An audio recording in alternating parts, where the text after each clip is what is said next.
In the golden glow of a morning sun, the house at the edge of Willow Creek stood like a postcard from a dream.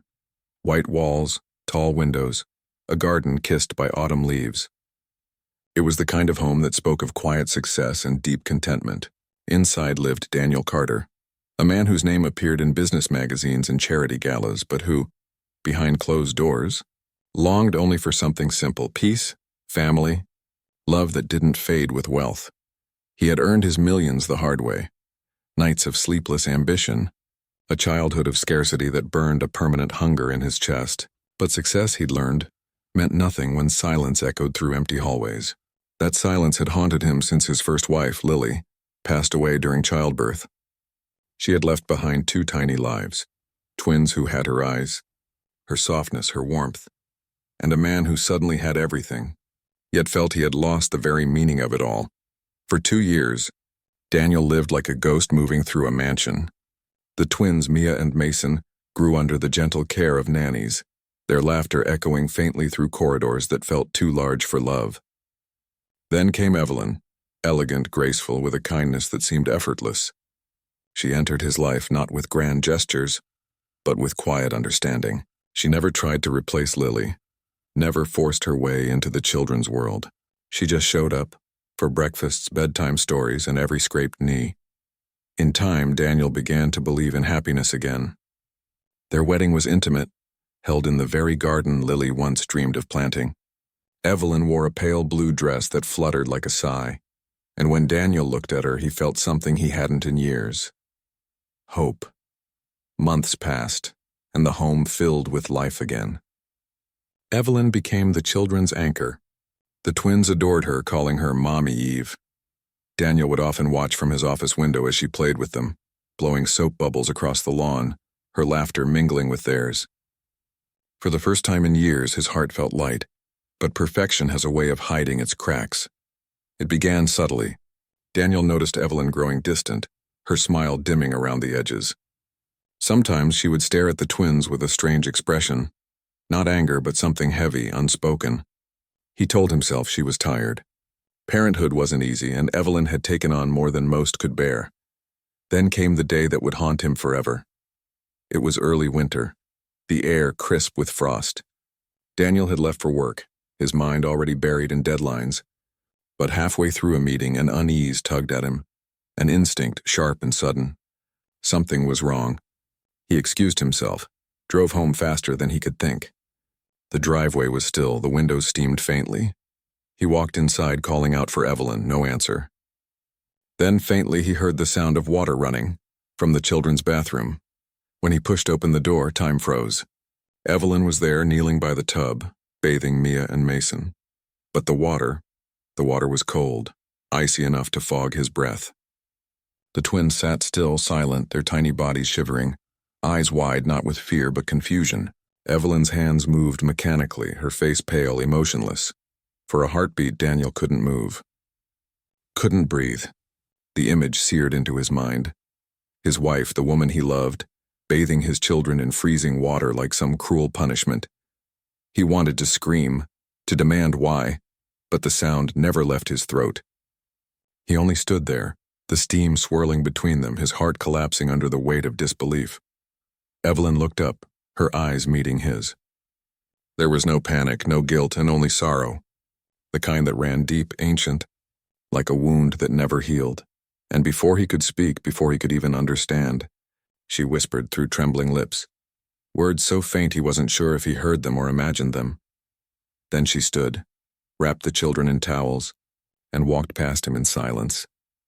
Daniel stood alone in that cold, echoing room, the sound of dripping water filling the space between shock and realization. The twins were safe, but something in him wasn't. Because beneath that moment of horror, something else stirred, the haunting feeling that this wasn't cruelty. It was something else entirely, something he didn't yet understand. And that night, as the house slept under the hush of winter, Daniel lay awake, staring at the ceiling, his mind replaying that frozen image again and again, desperate for answers he wasn't sure he wanted to find. He had seen something no father should ever see, but soon he would learn that what he thought he saw was only the surface of a truth far deeper and far more heartbreaking than he could ever imagine. The next morning arrived with the quiet heaviness of snowfall. The house, once a place of warmth and laughter, now felt brittle, like glass ready to shatter at the smallest sound. Daniel sat alone at the edge of his bed, his mind lost between disbelief and dread. Evelyn had not spoken a single word about the incident. She moved around the house as though nothing had happened, preparing breakfast, dressing the twins, humming softly under her breath. But Daniel could not unsee it. The image of his wife bathing the children in icy water clung to his thoughts like frost that refused to melt. He tried to find logic where there was none. Perhaps she had made a mistake, turned the wrong handle, not realizing the water was cold. Perhaps she was exhausted, distracted, unwell. Yet every theory collapsed under the weight of what he had seen in her eyes that day. A deep, trembling sorrow that didn't belong to guilt, but to grief. Over the next few days, Daniel began to observe her quietly. From the edges of rooms and the corners of hallways, Evelyn was tender with the children, gentle as always. But something about her felt different. At night, she often sat awake beside their beds, running her fingers through their hair as if trying to memorize them. Sometimes he heard her whispering softly, words lost to the dark, and once, as he passed by the nursery door, he saw her weeping silently beside the twins' crib. Her shoulders shaking, one hand pressed against her chest. It was not the cry of guilt, but of a heart breaking from something unseen. Daniel's confusion deepened. He wanted to confront her, to demand the truth, but something inside him hesitated. The memory of her eyes filled with that haunting sadness silenced him every time he tried. Instead, he turned to what he understood best: investigation. He began with her past, carefully, quietly. Evelyn had always been open about her life before him. She grew up in a small town, raised by her grandmother after her parents' death. She worked as a nurse before meeting him through one of his charity programs. Everything in her story matched perfectly, yet the unease wouldn't fade, so he dug deeper, into hospital records, local news, even social media posts long buried in the digital dust. Days turned into weeks, and slowly, a shadowed truth began to emerge. Years before she met him, Evelyn had been married once, a detail she had never shared. Her first husband, a truck driver, had died in a winter accident, and not long before that she had lost a child, a son, barely 2 years old, to pneumonia. The report mentioned a chilling detail. The child had been found in a cold bath, his tiny body pale, unresponsive. The case had been ruled accidental, an attempt by a panicked mother to bring down a sudden fever. Daniel's heart sank. Suddenly, everything made sense. The cold water, the look in her eyes, the tremor in her hands. Evelyn wasn't punishing his children. She was reliving her own worst memory.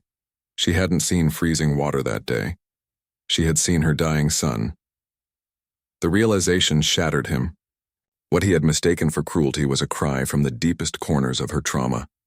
Evelyn had been trying to protect the twins from a fever that only existed in her memory, the ghost of a tragedy she had never escaped. Daniel sat in his office, hands trembling, his breath uneven.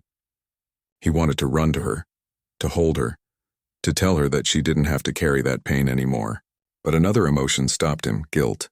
Because in his heart he had already condemned her. For days he had doubted her love, questioned her sanity, feared her. That night when he returned home, Evelyn was sitting on the floor of the nursery again, her arms wrapped around her knees, staring at nothing. The twins were asleep, their soft breathing filling the silence. The glow from the nightlight made her face look fragile, almost transparent. Daniel stood in the doorway, torn between love and regret. He wanted to step forward, but she turned slightly, sensing him there, and whispered, not to him, but to the dark. I tried to save him, she murmured, so faintly he almost missed it. I thought the cold would bring his fever down. I thought I could stop it. Daniel's chest tightened. Every word pierced through him. He stepped closer, quietly kneeling beside her, but she didn't look up. She continued to stare at the sleeping twins as though seeing someone else, someone long gone. That night, Daniel finally understood the depth of her pain, a grief buried so deep it had become part of her being. But understanding didn't mean healing, because sometimes knowing the truth only makes the silence heavier. And as he lay beside her later, watching her sleep restlessly in the dark, Daniel realized something chilling. Love alone might not be enough to pull her back. Something inside her was slipping away, slowly, quietly, and if he didn't reach her soon, he feared he might lose her forever. Not to death, but to the shadows of her own past. The days that followed moved like a long, unending winter, quiet, brittle, and cold. Though the world outside began to thaw into spring, the house at Willow Creek seemed trapped in frost. The air between Daniel and Evelyn grew dense with unspoken words, their marriage wrapped in a silence neither dared to break. Evelyn smiled when she had to, cared for the twins as if duty were her only compass, and drifted through the house like someone living inside a memory. Daniel watched helplessly. He saw her hands tremble when she touched running water. He noticed how she would open the window at night, letting in the chill, as though she needed the cold to remind herself she was still alive. He wanted to save her. But how do you rescue someone from their own mind? Daniel tried to bring warmth back in small, tender ways. He planned family picnics, told bedtime stories, even left notes of love and gratitude by her bedside. But Evelyn's heart seemed unreachable, locked behind invisible glass. Every time he reached out, his reflection was all that came back. And still, she remained a devoted mother. She never let the twins see her pain. To them, she was still Mommy Eve, soft and kind, their safe place. Daniel often found her holding them close, humming lullabies through quiet tears. Yet behind those moments of tenderness, there was always something breaking, a flicker of fear, as if she believed happiness was something she wasn't allowed to keep. One evening, Daniel came home to find her sitting alone in the living room, the twins already asleep. The fireplace burned low, shadows dancing along the walls. In her hands, she held an old photograph, the one he had never seen before. It was a faded picture of a baby boy, bundled in a blanket, smiling up at the camera. The back of the photo read, "Ethan, 2 years old." Daniel's heart ached. He didn't need to ask. He already knew. That night, he went through her things carefully, not to invade, but to understand. Tucked inside a worn box under her dresser were fragments of a life she had tried to bury. Hospital bills, a small pair of shoes, a death certificate. The name Ethan Cole was written in soft ink, the word pneumonia stamped beneath it like a scar that never healed. He sat there in silence for hours, the pieces of her pain scattered before him. And for the first time, he saw Evelyn not as his wife, but as a woman who had lost everything: love, family, faith in herself, and somehow still found the strength to build again. The next morning, Daniel made a decision.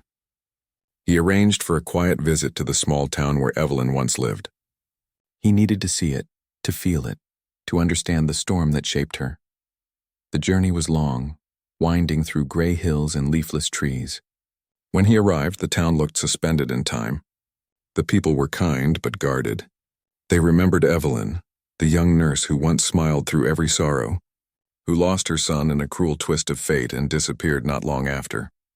At the local church, the old caretaker told him about the day of the funeral, how Evelyn had sat beside the tiny casket, her face blank, her hands bloodless. She hadn't cried, not once. She had only said one thing before leaving: "If love couldn't save him, nothing can." Those words lingered with Daniel long after he left. He realized Evelyn's heart hadn't frozen because she stopped loving. It had frozen because she loved too much, too deeply, and the loss had turned that love into pain. When Daniel returned home that night, he found her in the nursery again, reading a story to the twins. Her voice was soft, tender, yet her eyes glistened under the lamplight. He watched from the doorway unseen, and it struck him how much strength it must take for her to love again after such a wound. Every smile she gave the twins was an act of courage. Every touch, a quiet rebellion against her own fear. But beneath it all, something still held her hostage: guilt. The kind that whispers you don't deserve to heal. Daniel knew then that understanding her past was not enough. He would have to help her forgive herself. He began gently, without words. He replaced the old bathtub, the one that triggered her memories, with a new one, filled the house with warmth and laughter, took the twins out every weekend so she could rest. Slowly, he saw small changes: the way she laughed a little longer, how her eyes lingered on sunlight instead of shadows. But healing, he realized, doesn't always move in straight lines. Some days were worse than others, and one night it all came rushing back. A storm rolled in from the west, thunder cracking through the valley. The twins had fevers, mild, nothing alarming, but Evelyn panicked. She ran cold water into the sink, trembling, whispering prayers as if time had folded in on itself. When Daniel found her, she was lost again, reliving the night she lost her son. He rushed to her, held her shaking hands, and guided her away. She collapsed against him, sobbing, not softly but with years of pain pouring out at once. The storm outside matched the one within her. That night, as he held her close, Daniel realized this was what love truly meant. Not perfection, not peace, but staying beside someone even when their world collapses. He didn't have all the answers. He couldn't erase her past. But he could remind her again and again that she was still worthy of love, of forgiveness, of tomorrow. And for the first time in months, Evelyn slept, not dreamless but calm, still deep down. Daniel knew her healing had only begun. The past doesn't vanish when understood. It waits him until one day. It demands to be faced, and that day, he knew, was coming soon.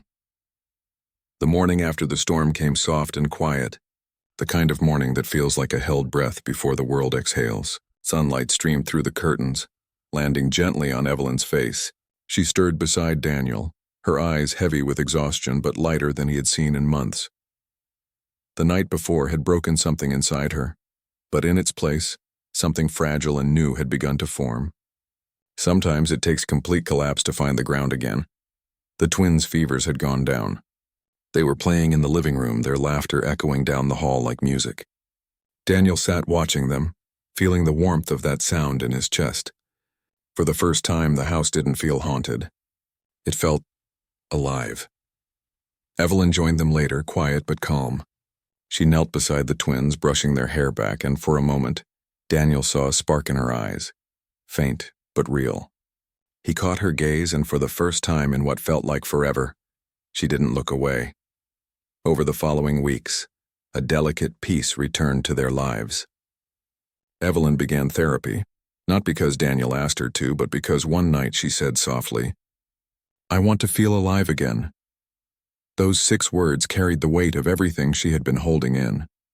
At first, the sessions left her shaken. She would come home, her eyes red, her voice trembling, but slowly through tears and silence she began to open. Her therapist helped her confront the night she lost Ethan, the endless guilt of believing she had caused his death, the years of burying that memory under a false calm. She began to understand that what she did that night had not been madness or neglect. It had been desperation. A mother's instinct to save her child, misled by fear. But fear is cruel. It blinds even the purest love. As spring deepened, Evelyn started painting again, something she hadn't done since before her first marriage. The canvases were full of light, children's laughter, and open skies. Daniel often watched her work in the sunlit corner of the living room, color returning not just to her art but to her soul. Yet even as life mended around them, one shadow remained. Evelyn still refused to visit Ethan's grave. The mere thought of it made her hands tremble. She said she wasn't ready, but Daniel knew she needed that moment, not for closure but for peace. So one Sunday morning, without saying where they were going, he gently guided her into the car. The drive was quiet, filled with the sound of birds and wind against glass. When they reached the small cemetery by the old town church, Evelyn froze. Her breath hitched, her eyes filled instantly. She shook her head, whispering, "I can't." Daniel took her hand, firm, steady. He didn't speak. He simply waited. After a long silence, Evelyn stepped out. The grass was soft beneath her feet, the morning light golden. They walked in silence until they reached the small, weathered headstone marked Ethan Cole. 2017. A faded teddy bear sat beside it, the kind only a grieving mother would have placed there once and never returned for. Evelyn knelt, her fingers brushing the letters of her son's name. Her whole body trembled, and then, finally, she broke. The sobs came like waves, deep and raw, years of pain crashing through her chest. Daniel knelt beside her, wrapping his arms around her as she cried into the earth that held her child. Minutes passed, or maybe hours. Time lost meaning. When her voice finally steadied, Evelyn whispered, "I tried to save you. I didn't know. I didn't know." Daniel pressed his forehead against hers, his own eyes wet. He didn't tell her it wasn't her fault. She had heard those words before, they had never helped. Instead, he said quietly, "He knows, Evelyn. He always knew." The wind stirred then, gently brushing through the trees. For a fleeting second, sunlight fell perfectly on the little grave, and Evelyn smiled through her tears, a soft, trembling smile that carried both sorrow and peace. That day marked a turning point. When they returned home, the air felt lighter. Evelyn seemed different, not healed, but awake. She played with the twins that evening, laughing freely, her laughter ringing through the halls like a promise.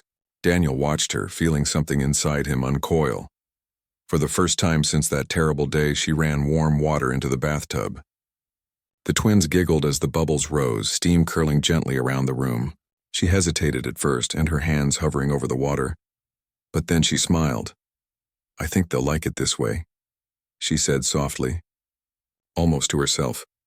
Daniel stood in the doorway, tears stinging his eyes. The cold was gone.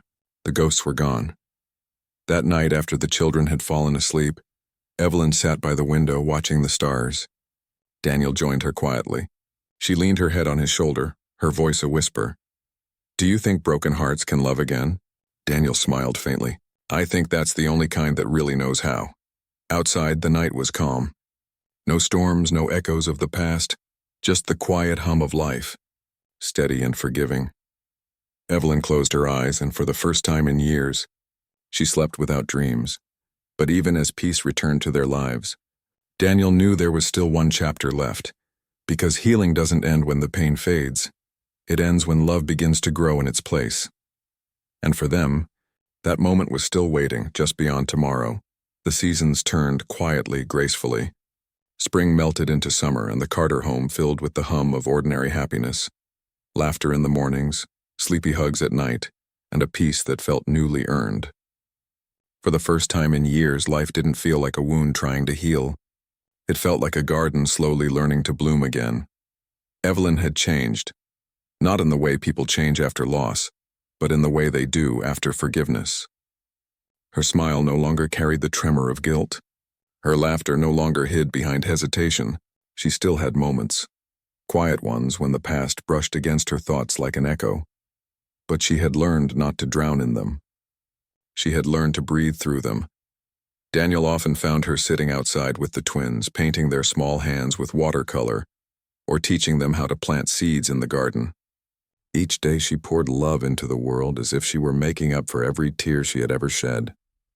And maybe she was. The twins had grown too. They were 4 now, bright, curious, and full of that boundless love children carry so effortlessly. They didn't know the darkness their parents had walked through. To them, Mommy Eve was their sunlight, the one who sang them lullabies and always kissed their foreheads twice, once for now, and once for the dream, as she'd say. But sometimes, late at night, Daniel would wake and see her sitting by the window again, hands wrapped around a mug of tea, eyes tracing the stars, not haunted, just remembering. It took him time to realize she wasn't mourning anymore. She was talking to her son, silently, peacefully, like a mother who had finally learned that love never dies. It simply changes its shape. One quiet Sunday, Evelyn asked Daniel to take her somewhere. No explanation, just trust. They drove for hours, through winding country roads that shimmered under summer heat, until they reached a small lake tucked behind a grove of trees. Daniel hadn't been there before, but Evelyn had, long ago. It was where she used to take Ethan on weekends to watch the ducks and feed them breadcrumbs. She carried a small basket in her hands, filled with flowers the twins had picked that morning. Together they walked to the edge of the lake, and Evelyn knelt down, placing the flowers on the water's surface. The petals floated away gently, carried by the breeze. Evelyn's eyes shimmered, but this time her tears were not born of pain. They were born of peace. "I used to think love was something you could lose," she said softly, her voice trembling like the ripples on the lake. "But I was wrong. It doesn't go away, it just finds a new way to stay." Daniel didn't speak. He just placed a hand over hers. When they returned home, the twins came running, their small feet thudding against the porch, laughter spilling out like sunlight. Evelyn bent down to catch them both in her arms, burying her face in their hair, inhaling the warmth of now. the life she had once feared she'd never deserve. Days turned to weeks, and that peace held. The house that once echoed with grief now sang with love. Daniel watched his wife every day and realized something profound. He hadn't just saved her, she had saved him too. She had taught him that love wasn't about perfection or control. It was about staying when things fall apart, about choosing kindness even when you're broken yourself. One evening, as the twins fell asleep to the sound of rain tapping softly against the window, Evelyn joined Daniel on the porch. The sky was dim, painted in shades of violet and gold. She leaned into him, quiet for a long time before whispering, "Do you ever think about how close we were to losing this?" Daniel smiled faintly. "Every day, but maybe that's what makes it precious." Evelyn looked at him, her eyes filled with the gentle wisdom of someone who had walked through fire and come out holding light. "We can't stop pain from finding us," she said, "but we can choose what it turns us into." Daniel kissed her forehead, his heart full. "And you chose love," she smiled. "I chose to live." The rain slowed, the world hushed.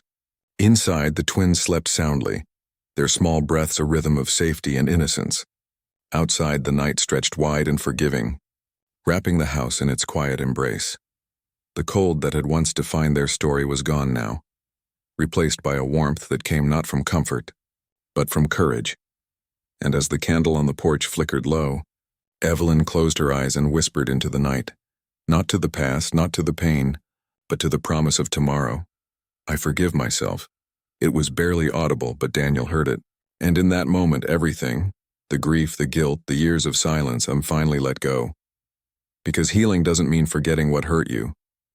It means remembering it differently and with love, not fear. And sometimes, the coldest winters lead to the gentlest springs. Love is not about finding someone perfect. It's about finding someone willing to walk with you through the dark. Healing begins when we stop running from our pain and start forgiving ourselves for being human. True strength isn't in never breaking, but in learning how to love again after you have.